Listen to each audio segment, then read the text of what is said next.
Bonjour à tous. Du 10 novembre au 10 décembre, nous menons avec 18 partenaires européens une opération inédite. Une opération qui s'appelle OSE, Our Sustainable Europe. Je vous présente Ambroise Méjean, c'est un jeune avec Macron, un vrai cadre du mouvement. À en croire son Twitter, il siège même au bureau exécutif d'En Marche, donc c'est un vrai petit prodige du macronisme. Il va nous expliquer son initiative. Notre objectif, recueillir l'avis de dizaines de milliers de jeunes Européens sur l'avenir du climat. L'avenir du climat, les jeunes, le côté participatif, l'initiative européenne avec un nom en anglais, on dirait en effet du macronisme de 2017. Ça fait rêver.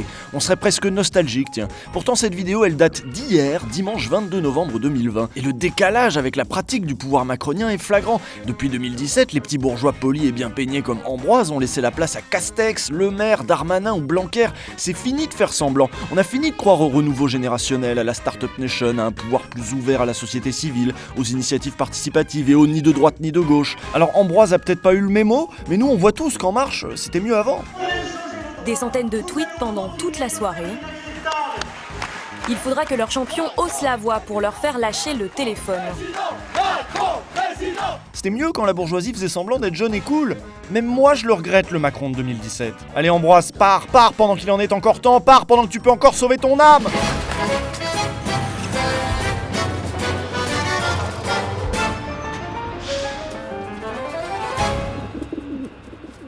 Bon bah on est pas mal là sous Macron. On croyait que ça allait être la Startup Nation progressiste et on se retrouve avec les bourgeois qui ont complètement viré facho. Ah bah très bien, t'as casé tous les mots directs, bourgeois, facho.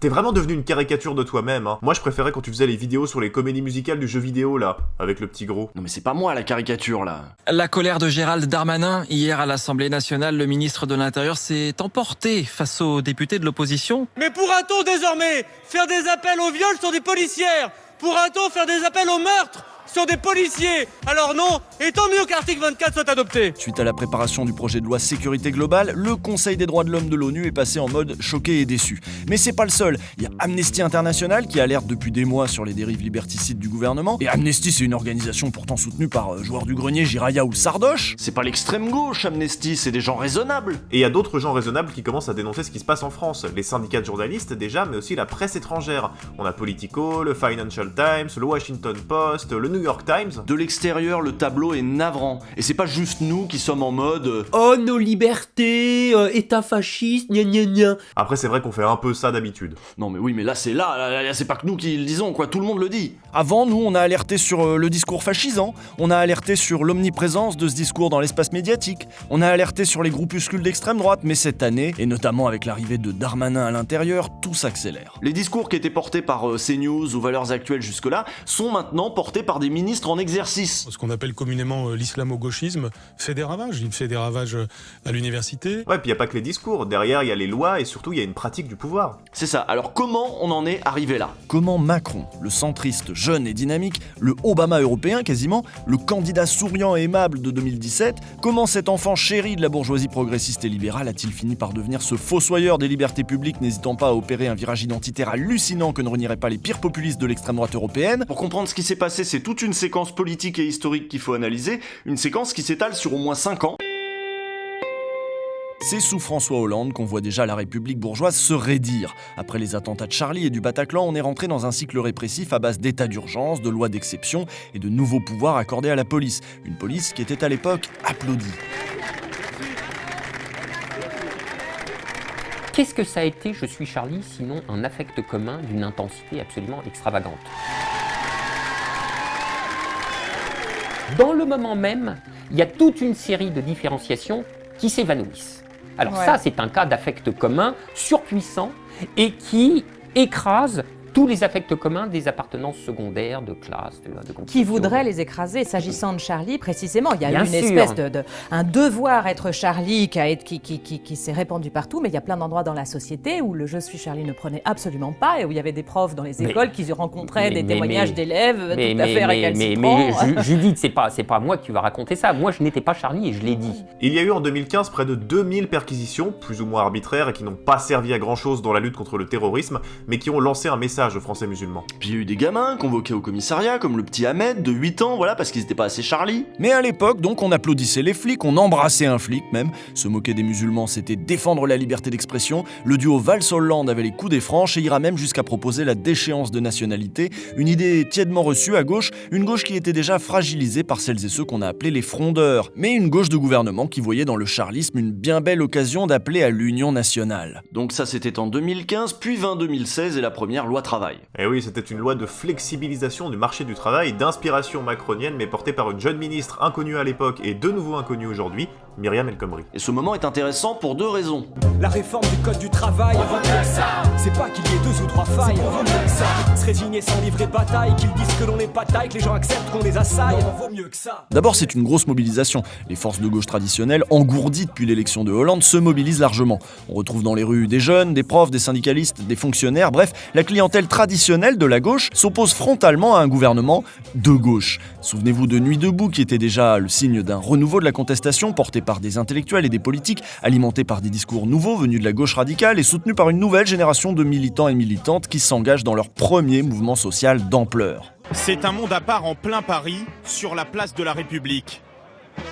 Ici, on prétend tout réinventer. Ah oui, puis toi c'était le truc on vaut mieux que ça là, avec tes potes, wesh wesh les amis, Tatania Ventose, tout ça quoi. Donc, c'est une grosse mobilisation du peuple de gauche, ça c'est le premier point. Mais ce qui est également intéressant, le deuxième point, c'est de voir comment Valls a répondu à cette mobilisation du peuple de gauche. Et ben avec des flics partout, des flics tout le temps, des gardes à vue, des affrontements. C'est ici que Jean-François, 21 ans, a été touché à l'œil, lors des manifestations contre la loi travail. Selon certains témoins, il a été blessé par les forces de l'ordre. L'étudiant en géographie a définitivement perdu la vision de son œil gauche. La préfecture reconnaît que les forces de l'ordre étaient équipées de lanceurs de balles de défense pour disperser des manifestants violents, comme le permet la loi. La police démontera chaque soir les installations de Nuit debout, comme ils démonteront plus tard les cabanes sur les ronds-points des Gilets jaunes. Une technique de maintien de l'ordre est expérimentée puis généralisée, la NAS, une technique d'encerclement dont on sait aujourd'hui qu'elle crée davantage de tensions qu'elle n'en résout. Mais voilà, il y a une contestation face à des lois perçues comme destructrices pour notre modèle social, et cette opposition dans la société, elle va être gérée par la violence. Mais cette contestation, face à un gouvernement socialiste, elle va laisser des traces. Empêché de se représenter, Hollande jette l'éponge et c'est Macron qui prend la suite, avec tout de même, notons-le, un score impressionnant pour Jean-Luc Mélenchon. Faut remonter aux années 70 pour trouver un parti à la gauche du PS qui arrive à faire un résultat aussi significatif. Et c'est pas rien, ça veut dire qu'une partie du corps social n'adhère plus au discours de la gauche néolibérale. De braves gens qui avaient gentiment voté Hollande en 2012 se mettent à espérer d'autres orientations, économiques notamment. Mais Macron est passé sur un malentendu, presque. À l'époque, le candidat Macron se décrivait comme progressiste, ouvert. Souvenez-vous, il faisait le mec cool. Après quelques années avec Manuel Valls comme Premier ministre, même les musulmans ont cru qu'ils allaient pouvoir souffler un peu. Et je crois que l'erreur que beaucoup font aujourd'hui, c'est de confondre ce qu'est la laïcité avec un laïcisme. C'est-à-dire d'installer l'idée qu'au fond, il y aurait une forme de religion républicaine qui viendrait combattre un monothéisme, parce qu'il pose aujourd'hui problème selon eux. La République, au nom de la laïcité, n'a pas à exclure. Pour vous dire le level, j'ai même trouvé le communiqué d'une orga musulmane qui disait « La logique voudrait que le mandat d'Emmanuel Macron soit enfin l'occasion d'une véritable lutte contre les racismes en général et l'islamophobie en particulier. » Oh, et c'est qui l'organisation musulmane ? C'est le CCIF. Ah ouais, bah ils sont un peu plantés. Mais on peut les comprendre, Macron se vendait comme un vrai libéral. Il était même prêt à discuter du passé colonial de la France. Écoutez ça a très mal vieilli. Le candidat à l'élection présidentielle en France, Emmanuel Macron, a créé des remous après ses déclarations à la télévision algérienne un peu plus tôt cette semaine. Le fondateur du mouvement En Marche a qualifié la colonisation de crime contre l'humanité. Vous entendez cet islamo-gauchisme ? Non mais Darmanin il te met en garde à vue aujourd'hui, direct si tu dis un truc comme ça. Nous devrions nous autoflageller, regretter la colonisation, je ne sais quoi encore. La première façon de gagner une guerre, c'est que la communauté nationale soit soudée, soit unie, soit fière de nos racines, de notre identité. C'est pour ça qu'on va faire une petite chronologie des grandes étapes du mandat de Macron. D'abord, Macron attaque. Loi travail 2, ça passe. Il attaque les cheminots, ça passe. Il attaque les universités en introduisant la sélection avec Parcoursup, ça passe. Il démantèle Notre-Dame-des-Landes, ça passe. Oui, mais il annule le projet d'aéroport. Oui, justement, on est quand même un peu encore dans le « en même temps ». Un Macron qui lâche rien sur le programme néolibéral, mais qui est prêt à lâcher du lest de temps en temps. Ça veut pas dire que les zadistes, les cheminots, les étudiants n'avaient pas résisté. Le 1er mai avait à cet égard été mémorable, hein. Vous vous souvenez de ces images, place de la Contrescarpe. Regardez bien sa tête. Regardez bien sa tête, il l'a tabassé par terre. Ah non mais on n'a pas flouté là en fait. Faut demander à la préfecture si on a le droit de filmer les policiers. Non mais là c'est pas des policiers, c'est Benalla, tu sais. Donc les acteurs traditionnels du mouvement social ont été vaincus, ils ont reculé, notamment parce que leur résistance avait été anticipée. Mais ce qu'ils n'avaient pas du tout anticipé, c'est Jojo le gilet jaune. Ah bah ça, Jojo le gilet jaune, nous-mêmes on l'avait pas vu venir. Hein. Et avec le mouvement des gilets jaunes, c'est une nouvelle composante du monde social qui rentre dans la bagarre. Des populations laborieuses, moins politisées que les syndicalistes ou les étudiants. Ces primo-militants sont surprenants, inventifs, déterminés et radicaux. But why do you blame Macron? What exactly is he doing? Because Macron's an idiot. No, we shouldn't speak like that. Oh really? Did I say something stupid? Yes, he's an idiot. It's because of him that we're here. C'est à cause de lui qu'on est là. No, it's not only about Macron, it's the system. Et les gilets jaunes, c'est une réponse à une politique précise qui a exploité, flexibilisé, précarisé, sans vergogne. Ouais, d'autre côté, c'était des cadeaux fiscaux pour les riches, l'ISF en tête, des symboles que les Gaulois réfractaires avaient très bien interprétés. Macron! Explosion! Un nouveau front s'ouvre donc contre Macron, qui vient s'ajouter aux résistances des forces de gauche classiques. Ah, et puis rajoutons aussi le mouvement climat qui est rentré dans la bagarre, porté par une jeunesse qui réclame la justice climatique et sociale. Ajoutons également la jeunesse des quartiers, dont les principales revendications ont gagné en puissance et en audience ces dernières années.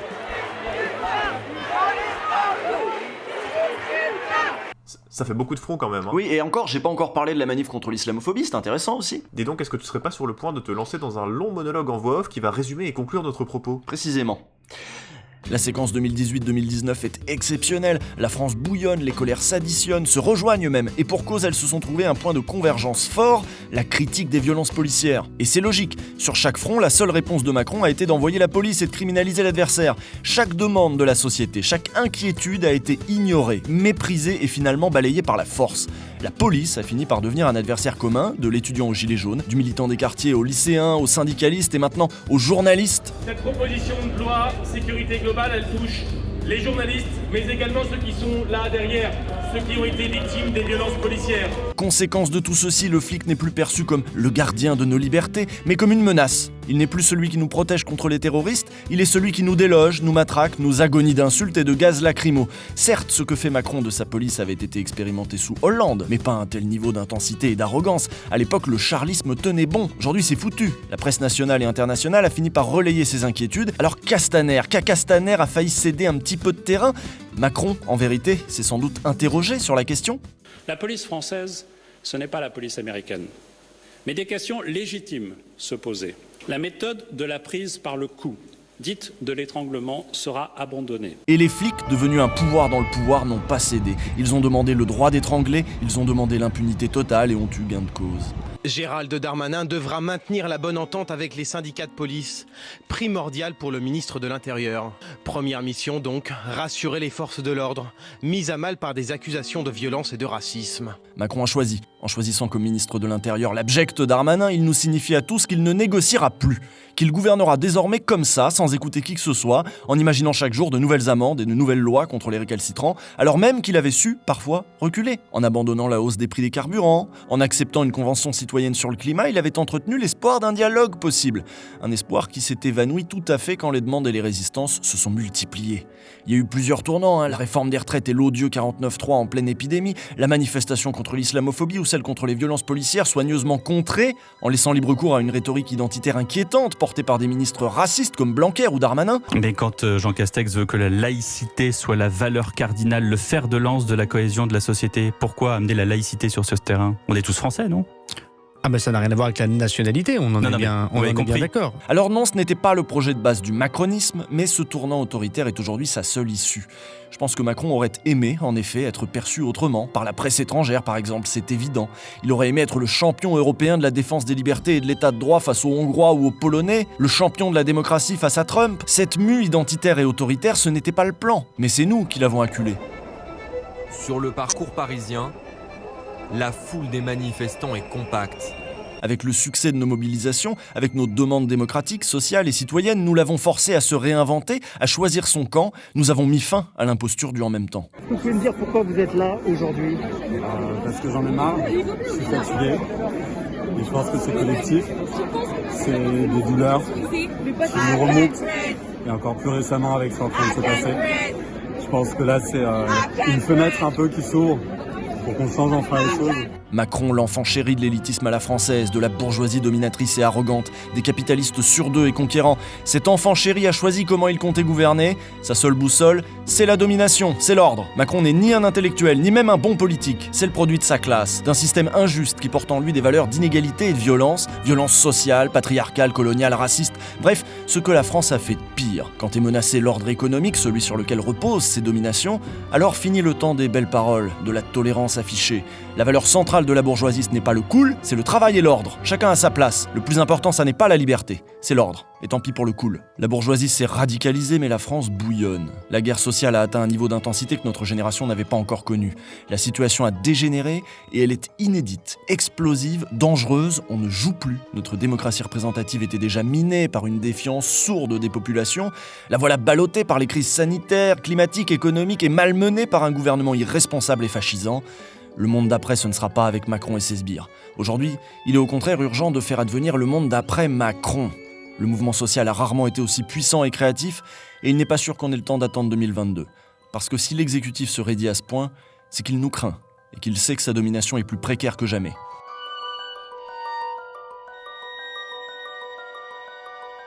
Comment expliquer sinon qu'à un moment où le pays est acculé par une épidémie, une crise économique d'une gravité sans précédent et par les ravages présents et à venir du réchauffement climatique, comment expliquer que la seule priorité de ce gouvernement réactionnaire semble être de mettre au pas les universités, la jeunesse, les musulmans ou les journalistes ? La vérité, c'est qu'ils sont morts de trouille. Alors ne les décevons pas, et donc, à lundi prochain. Pistolet.